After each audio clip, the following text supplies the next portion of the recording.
Dans cette leçon, nous allons représenter graphiquement les inverses de fonctions. Alors, ce qui est important de reconnaître au sujet de les inverses, si j'ai une fonction et je veux dessiner son inverse, ça ressemble à 1 sur la fonction. Alors, en termes de les points sur cette fonction-là, les points de f de x, alors par exemple x, y, vont subir le changement suivant. Les x demeurent pareils, il n'y a aucun changement au x. Les inverses vont affecter les y. Alors, les y que vous allez avoir pour votre fonction, alors les y ici, ils vont subir le changement ou ils vont devenir l'inverse. Par exemple, si j'avais un y qui était égal à 2, lorsqu'il subit un changement de l'inverse, il va devenir 1 sur 2. Alors, l'inverse de 2 est 1 demi. Alors, il y a quelques étapes à suivre afin de bien représenter graphiquement les inverses. Euh, Chaque prof pourra avoir sa propre version, mais voici comment j'enseigne à mes élèves. Alors, la première étape que je leur demande de faire, c'est de seulement dessiner la fonction sans l'inverse. Ou, tout simplement, dessiner f de x. Oubliez le 1 sur. OK? Alors, on peut juste dessiner le dénominateur en premier. La prochaine étape que je leur demande de faire, c'est de prendre les zéros de la fonction et les zéros de la fonction vont devenir les asymptotes verticales de l'inverse.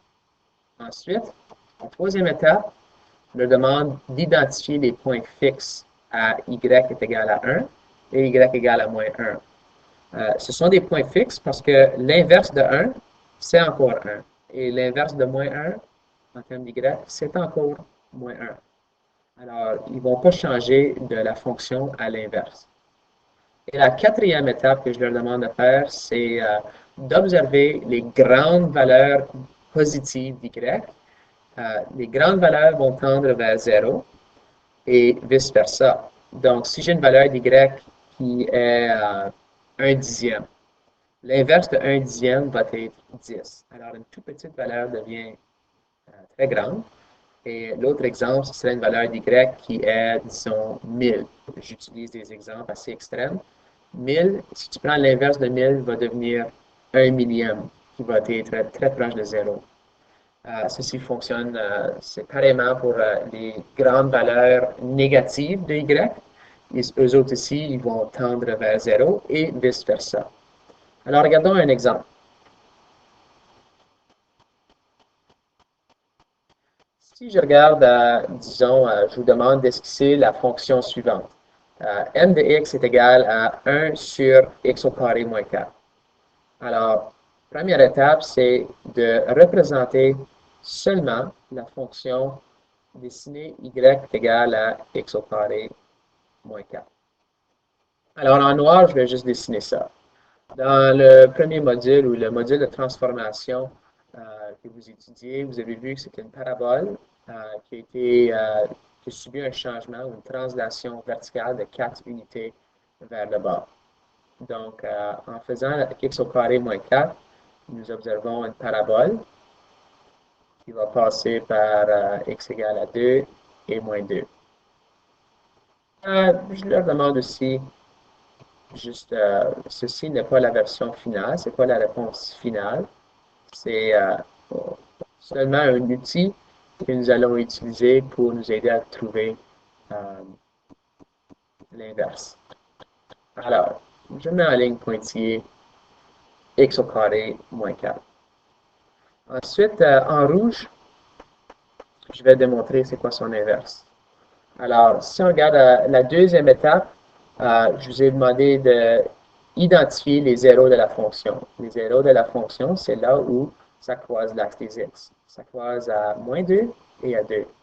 Alors, c'est là où nous allons insérer une asymptote verticale. Alors, les zéros deviennent des asymptotes. À 2,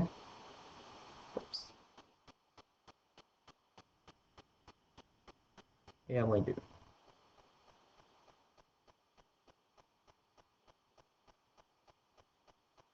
Ensuite, j'ai aussi demandé aux élèves d'identifier les points fixes. Alors, si on regarde à y égale à 1, je vois environ que ça croise à peu près ici. Je mets un point. À y égale à moins 1, ça croise ici. Excuse. À y égale à 1, ça croise à ces deux points-là sur ma parabole, à peu près. Et à moins 1, je mets des points aussi là où ça va sur ma parabole. Maintenant, il faut observer les valeurs d'y. Une valeur d'y qui est facile à observer, que j'ai connue ici en faisant ma parabole, sont le y égale à moins 4. Alors, je sais que l'inverse de moins 4, c'est moins un quart. Alors, je vais essayer de juste représenter ce point-là ici. Et je vois aussi que j'ai deux points à y égale à moins 3. L'inverse de y égale à moins 3, c'est moins un tiers. Alors, à peu près à moins un tiers, je vais essayer de mettre des points là.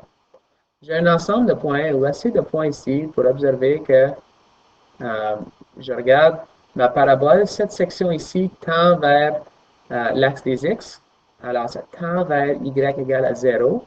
Alors, l'inverse de ça, du côté négatif, c'est d'aller des grands, où les valeurs deviennent très, très, très petites. Alors, ils tendent infiniment vers le négatif. Et de l'autre bout, ça fait la même chose. Et ça, à cause on a des asymptotes, ils vont aller extrêmement près de mon asymptote, mais jamais les toucher. Ainsi aussi, si je regarde entre le point fixe et l'asymptote, on tend vers 0. Alors, l'inverse de ça, c'est de tendre vers l'infini positif et jamais vraiment toucher l'asymptote. Et les valeurs extrêmement grandes qui continuent à augmenter deviennent des valeurs très proches de 0. On va la représenter comme ça. Et ici, on a le même comportement à gauche. Dans les valeurs extrêmement grandes, y deviennent des valeurs extrêmement petites de 0. Alors, la dernière étape serait de finalement, si vous pouvez effacer votre parabole afin d'enlever ça. Elle ne fait pas partie de notre solution. Alors, je demande à mes élèves d'effacer ce qu'ils ont utilisé et représenter la réponse finale en rouge. Alors, voilà un peu comment dessiner les inverses. 1. Première étape, dessiner y égale à x au carré moins 4. Dessiner le dénominateur. Ensuite, 2. Vous pouvez trouver les zéros de la fonction. Ce sont vos asymptotes. 3. Trouve les valeurs fixes à y égale à 1 et y égale à moins 1.